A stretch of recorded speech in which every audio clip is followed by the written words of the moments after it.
దివిసీమ మహా జల ప్రళయానికి నేటితో 48 ఏళ్లు నిండాయి. 1977వ సంవత్సరం నవంబర్ 19న సంభవించిన ఈ విపత్తు తలుచుకుంటే చాలు అక్కడి జనం బెంబేలెత్తిపోతారు. ఆ రోజు రాత్రి దివిసీమలోని ప్రజలందరూ నిద్రలోకి జారుకున్నారు. ఆ నిసి రాత్రి వారి పాలిట కాలరాత్రిగా మారింది. మృత్యువు కబళించింది. దొరికినోళ్లను దొరికినట్టు మింగేసింది. ఒకరు కాదు, ఇద్దరు కాదు, 10,000 మందిని పొట్టన పెట్టుకుంది. తెల్లారేసరికి ఏ ఊర్లోనూ చూసినా శవాల గుట్టలు పేరుకుపోయాయి. తుమ్మ పొదల్లో తాటి చెట్లపై కళేబరాలు దర్శనమిచ్చాయి. ఆ ఉప్పెనతో సర్వస్వం పోగొట్టుకొని ఆకలితో అలమటిస్తున్న ప్రజలను ఆదుకోవటానికి ఎన్నో స్వచ్ఛంద సంస్థలు ముందుకొచ్చాయి. ముఖ్యంగా నాటి మంత్రి మండలి వెంకటకృష్ణారావు కృషి మాటల్లో చెప్పలేనిది. ఇక దేశ విదేశాల నుంచి ఎన్నో స్వచ్ఛంద సేవా సంస్థలకు పిలుపునిచ్చి ప్రజలకు సేవలందించారు. ఆ కాలరాత్రి స్మృతులను తలుచుకుంటూ ప్రాణాలు కోల్పోయిన 10,000 మందికి నివాళులర్పిస్తూ ఈరోజు అవనిగడ్డ గాంధీ క్షేత్రంలో ఎమ్మెల్యే మండలి బుద్ధప్రసాద్ ఆధ్వర్యంలో సంస్మరణ సభ నిర్వహిస్తున్నారు.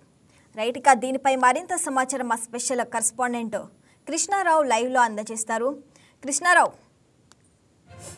అసలు దివిసీమ ఉప్పెన అసలు ఆ పేరు వింటేనే ఇప్పటికి కూడా అందరికి వణుకు పుట్టుకొస్తుంది. అసలు దీనిపై దివిసీమ వాసులు ఏమంటున్నారు? ఇది ప్రపంచ యావత్తు ఒక దివిసీమ కాకుండా ఈ ఘోరకలి పట్ల ప్రపంచం యావత్తు ఒక్కసారిగా ఉలిక్కిపడింది. ఆనాడు 1977 నవంబర్ 19 అంటే దివిసీమలో ఆ రోజు చెబితే ఇప్పుడు కూడా ప్రజల గుండెలు దడదల్లాడతాయి. అలాంటిది వాళ్ళు ఆ ఘోరకలిని ఆ విపత్తుని నేటికి మర్చిపోలేరు.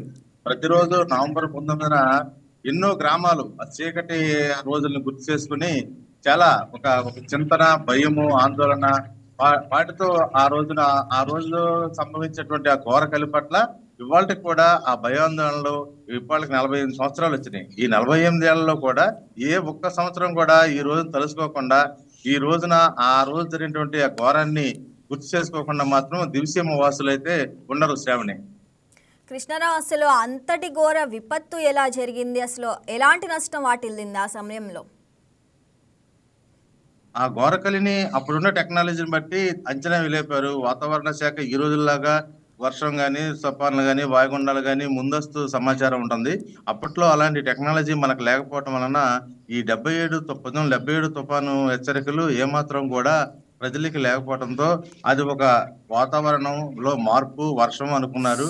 ఆ 77 నవంబర్ 19 ఉదయం నుంచి కూడా వర్షము ఆకాశం అంతా మేఘావృతం అయిపోయి ఉండటం మూలంగా జనాలందరూ ఇది వర్షం పడుతుంది, ముసురు పట్టింది బాగా అని చెప్పేసి ఉన్నారు. క్రమేణా ఉదయం నుంచి మొదలైంది. క్రమేణా అది గాలి పెరగటం, వర్షం పెరగటం, చీకట్లు అలముకోవడంతో అప్పటికప్పుడు ఎవరికాళ్ళే భయం పుట్టేసి వాళ్ళకు వాళ్ళు అనుకుని కొద్దిగా షెల్టర్లో, కొద్ది ఇల్లు బాగాలేని చోట లేదా ఊర్లు బాగాలేని చోట ఇంకొక చోటకి వెళ్ళి ఉన్నారు.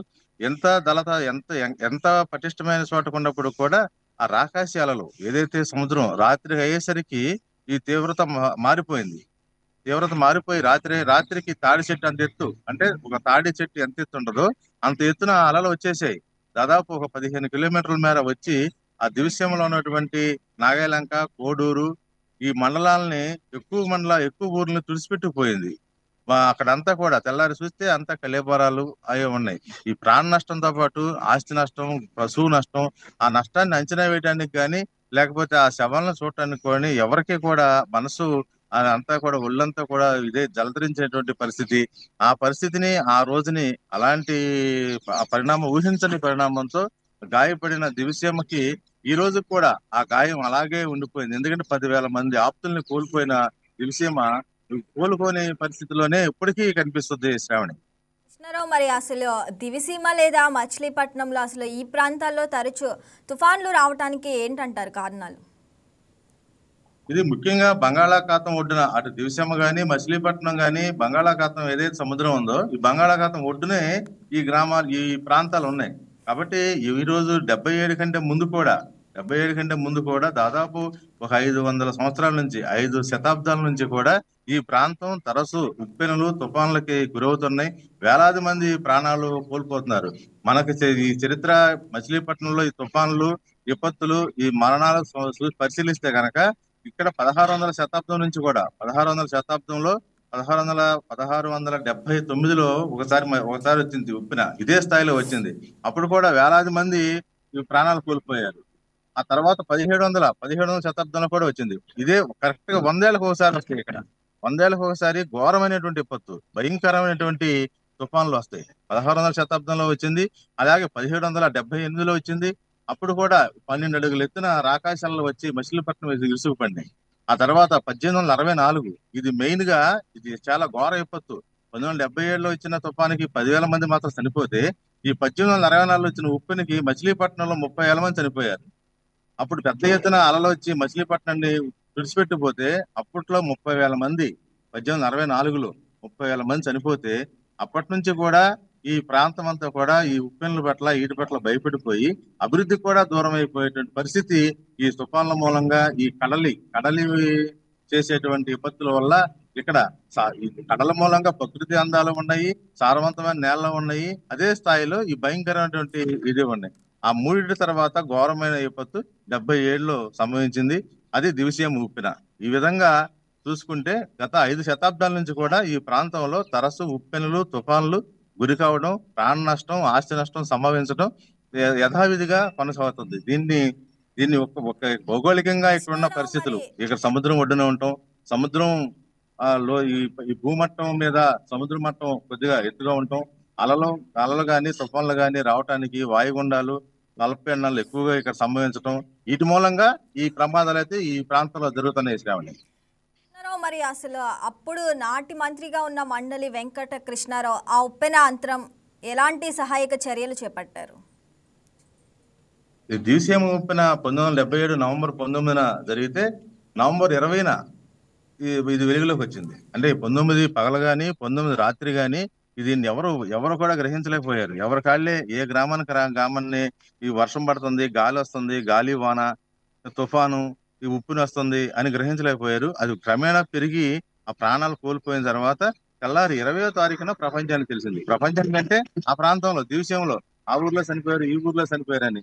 అట్లాగే అప్పుడు ఆ వార్త కూడా అవనగడ్డలో ఉన్నటువంటి మంత్రి, అప్పుడు ఆయన విద్యాశాఖ మంత్రిగా పనిచేస్తున్నారు 77లో, ఆ విద్యాశాఖ మంత్రిగా ఉన్న మండల కృష్ణారావు గారికి ఈ విషయం తెలిస్తే ఆయన చలించిపోయి అప్పటికప్పుడే హుటాహుటిన ఆయన దాదాపు 10-12 కిలోమీటర్ల వరకు వెళ్ళి చూస్తే వెళ్ళలేకపోయారు, చూడలేకపోయారు. కళేబరాలు ఎదురొచ్చినటువంటి ఆ కనపడే దృశ్యాలన్నీ చూసి ఆయన చలించిపోయి, ఇక దీన్ని సరిచేయాలంటే, దీన్ని గాడిలో పెట్టాలంటే, ఈ దివిసీమను మళ్ళా ప్రజల ఉండే నివాసయోగ్యంగా చేయాలంటే ఏం చేయాలో అర్థం కాక ఆయన వెళ్ళిపోయి, అప్పుడు జలగం వెంగళరావు గారు ముఖ్యమంత్రిగా ఉన్నారు.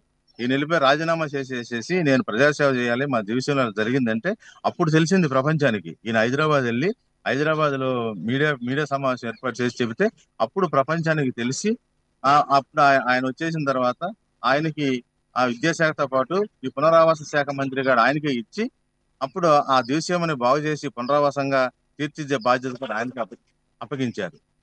ఆయనకు అప్పగిస్తే అప్పుడు ఆయన భుజాల మీద వేసుకుని దివిసీమ మొత్తాన్ని ఎన్ని గ్రామాల్లో చనిపోయారు, అక్కడ పునరావాస కేంద్రాలు, ఆ శవాలని కాల్చడానికి పూడ్చడానికే చాలా ఇది పడింది. ఎన్నో సంస్థలు ఎంతో మంది సేవ చేశారు. ఆ సేవ ఫలితంగానే మళ్ళీ పునరుజ్జీవనం అక్కడ వచ్చింది, జనజీవనంలో మళ్ళా కలిసింది. ఈ విషయంలో మండల వెంకటకృష్ణారావు మంత్రిగా, స్థానిక నాయకుడిగా అక్కడ ఆయన చేసిన కృషి ఈ రోజు కూడా అనన్యంగానే చెప్పుకుంటారు శ్రావణి.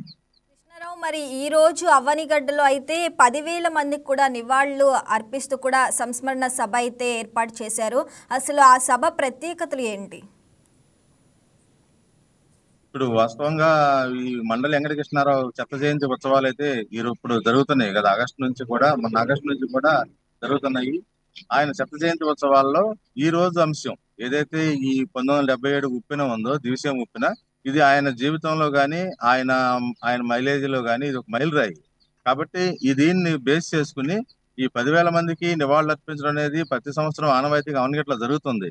కానీ ఈసారి దీనిని ప్రత్యేకంగా డిజైన్ చేసి ఒక సంస్మరణ సభ పెద్ద ఎత్తున పెట్టి, ఆనాడు ఆ ఘోర విపత్తును చూసిన వాళ్ళు కానీ, లేకపోతే ఆ రోజు ఉన్నటువంటి ఆ సంఘటనలు తెలిసిన వాళ్ళతో కూడా ఒక కార్యక్రమం చేపట్టి ఈ సంస్మరణ సభ అవనగడ్డ గాంధీ క్షేత్రంలో ఏర్పాటు చేశారు. దీనికి మాజీ గవర్నరు బండారు దత్తాత్రేయ, అట్లాగే రాష్ట్ర మంత్రి కొల్లు రవీంద్ర, వీళ్ళంతా కూడా కొంతమంది అంతా వీళ్ళంతా హాజరవుతున్నారు. హాజరవి ఈ బుద్ధప్రసాద్ ఎమ్మెల్యే అవనగడ్డ ఎమ్మెల్యే బుద్ధప్రసాద్ ఆధ్వర్యంలో ఈ సభ జరుగుతుంది. అట్లాగే దీంతో పాటు సాయంత్రం ఈ దివిసీమ ఉప్పిన దాంట్లో మండలి వెంకటకృష్ణారావు పాత్ర, ఆయన చేసిన కృషి, ఆయన సేవ, ఆయన అంకిత భావంతో చేసినటువంటి దాన్ని అన్ని మిళితం చేసి సాయంత్రం ఈ రాత్రికి అవనగడ్డలో ఒక నాటక రూపకల్పన చేశారు. ఆ గుంటూరు వాళ్ళతో ఈ రోజు దివిసీమ ఉప్పిన మండలి పాత్ర అనే అంశం మీద ఒక నాటకం కూడా రూపకల్పన చేసి ప్రజలకి ఆనాటి కోరకలిని వివరించడం కోసం ఈ రోజు అంతా కూడా చేశారు. అప్పుడు ఆ విషయంలో బుద్ధప్రసాద్ గారి తండ్రి మండల కృష్ణరావు చేసినటువంటి వాటిని కొనసాగిస్తూ ఆయన తనయుడు బుద్ధప్రసాద్ ఆయన కూడా ఎప్పుడు కూడా గాంధీ క్షేత్రంలో ఇలాంటి కార్యక్రమాలు చేస్తూ ఉంటారు. దానిలో భాగంగానే ఈ రోజున అవనగడ్డలో ఈ కార్యక్రమాన్ని నిర్వహిస్తున్నారు. Shravani. Right Krishnarao, thanks for the updates. Okay, thank you Shravani.